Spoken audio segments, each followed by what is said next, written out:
Welcome back to The Breakdown with me, NLW. It's a daily podcast on macro, Bitcoin, and the big picture power shifts remaking our world. What's going on, guys? It is Sunday, August 3rd, and that means it's time for Long Read Sunday.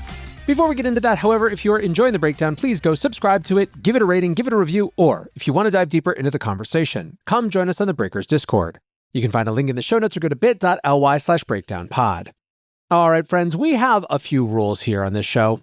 One of them is when Nick Carter writes something, we find a way to read it, sort of, or at least reference it. Nick is not only a great writer, he is a very thorough writer. And what he gifted us this week was a piece that he called The Last Word on Stablecoins and Free Banking. Subtitle, if you're going to compare the two, at least get the history right. Nick's inspiration for this was how frequently these past periods of banking are compared to stablecoins and used as justification for why stablecoins are problematic. Except the story isn't quite as clear as people make it. Now, Nick's version of this, which I will of course include in the show notes and which you should absolutely go take the time to read, is 27 pages long. It's basically a short book. I had a few different thoughts on how to do a summary version for you. The first was to use Notebook LM's audio overviews. But one, I think some of the novelty has faded off of that. And two, when I did put it in, it was 53 minutes, so not exactly shorter. So what I did instead was I shared the entire piece with Claude and had it rewrite it as a roughly 2,000-word essay instead. The piece it came back with was titled The Misunderstood History of Free Banking and Why It Matters for Stablecoins, and I think it does a pretty good job of giving you the basic ideas of this piece, although again, as I said, to get the full impact, you really have to go read Nick's. So what we're going to do is we're going to turn it over to the 11 Labs version of myself to read not Nick's original tome, but Claude's shortened down version of it. Big thanks to Nick for his piece and always taking the time to write these sort of things. And thanks to you guys for listening. Again, I hope you enjoy this piece, The Misunderstood History of Free Banking and Why It Matters for Stablecoins. Picture this. You walk into a coffee shop in 1850s America and pull out a banknote to pay. The barista squints at it suspiciously, pulls out a thick reference book, and tells you they'll only accept it at a 15% discount because it's from a bank 3 states away. Sound like a nightmare? This was actually daily life during America's free banking era. And it's the cautionary tale that central bankers love to invoke when discussing modern stablecoins. But here's the thing, they're telling the wrong story. Every time a Federal Reserve official or European Central Bank executive discusses stablecoins, those digital tokens pegged to traditional currencies like the dollar, they almost inevitably reach for the same historical parallel. We've seen this movie before, they'll say, shaking their heads knowingly. Private money issuance led to chaos in 19th century America. Do we really want to repeat those mistakes?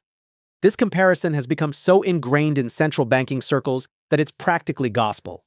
Senator Elizabeth Warren regularly invokes the specter of wildcat banks that supposedly ran rampant during the free banking era, issuing worthless notes before disappearing into the frontier. The Bank for International Settlements warns that stablecoins, like their historical predecessors, violate the sacred no questions asked principle of money. The idea that currency should be accepted at face value without the recipient needing to investigate the issuer's creditworthiness. The real story of free banking. But what if I told you that this narrative is at best incomplete and at worst deliberately misleading? What if the actual history of free banking, when examined honestly, actually vindicates rather than condemns the modern stablecoin experiment? To understand why, we need to travel back to a time when the very idea of who could issue money was up for grabs. In the early 19th century, several countries experimented with what economists call free banking, systems where private banks could issue their own currency notes with minimal government oversight. The results varied dramatically depending on where you look. In Scotland, from 1716 to 1845, free banking was a remarkable success story. Scottish banks operated with minimal regulation, issuing their own notes backed by gold reserves. The system was self-regulating through competitive market forces. If a bank started printing too many notes relative to its reserves, competitors would accumulate those notes and present them for redemption all at once, effectively launching a bank run that would drain the reckless bank's gold reserves. This threat kept everyone honest. The Scottish system produced incredibly stable money. Bank failures were rare. Only one major bank collapsed in over a century, inflation was minimal, and Scottish banknotes traded at par value throughout the country. Banks formed voluntary clearinghouses to settle accounts with each other, creating a sophisticated financial network without any central authority dictating terms. Canada tells a similar story. From 1817 to 1890, Canadian banks privately issued currency with minimal government interference. The result? Near zero inflation, only 12 bank failures over 7 decades, with half causing no losses to note holders, and no systemic banking crises. Canadian banknotes circulated at face value across the country's vast territory, despite the era's primitive communication and transportation infrastructure. Today's episode of The Breakdown is brought to you exclusively by Grayscale. Grayscale is almost certainly a name you know. They've been offering exposure to crypto for over a decade now and offer over 20 different crypto investment products ranging from single asset to diversified to thematic exposure to crypto and the broader crypto industry. They have long been innovators at the intersection of TradFi and crypto, and one of the benefits for a lot of us is that Grayscale products are available right through your existing brokerage or IRA. Now, of course, investing involves risk, including possible loss of principal. For more information and important disclosures, visit grayscale.com. Go to grayscale.com to explore their full suite of crypto investment products and invest in your share of the future. America's not-so-free banking. So why do central bankers focus exclusively on the American experience, which was admittedly more chaotic? Because it fits their narrative, but only if you ignore the crucial details of why American free banking struggled. The American version of free banking, roughly 1837 to 1863, was free in name only. States imposed crippling restrictions that doomed the system from the start. Most critically, banks were prohibited from opening branches. They could only operate from a single location. Imagine trying to run Starbucks but being legally forbidden from opening more than one store. This unit banking restriction meant banks couldn't diversify geographically, making them extremely vulnerable to local economic shocks.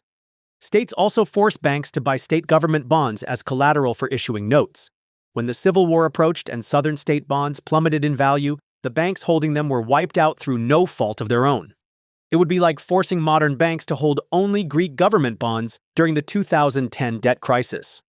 Without branch networks, American banks couldn't build the relationships necessary to form clearinghouses like their Scottish and Canadian counterparts.